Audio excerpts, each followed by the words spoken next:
Magandang Lunes, Team Rosa. Meron po tayong usapin ngayon ng tungkol sa isa pong LGU na ayaw pong sundin yung Transportation Memorandum Circular number 001-2026 na nag-uutos na suspendehin ang pagkumpiska ng mga lisensya. Gusto ko lang pong linawin tungkol sa pagkukumpiska ng lisensya. Matatandaan na nagkaroon noon ng DILG-OTR Memorandum Circular number 01 Series of 2008 na nagde-define po ng roles ng Local Public Transport Regulation at nagka-clarify ng responsibilities ng local government units to manage local routes. Samantalang ang LTO, deputized agents lang niya ang mag-handle ng confiscation ng driver's license. Core po ng apprehension rule is that only LTO or LTO deputized agents can seize or confiscate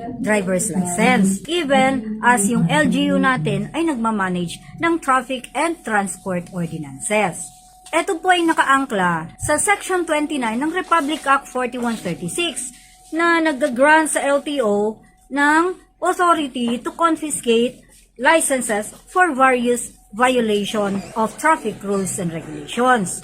Kaya po malinaw na hindi po pwedeng mag-confiscate ng lisensya ang mga local traffic management unit enforcers, lalong-lalo na kung citation ticket lang po ang kanilang binibigay.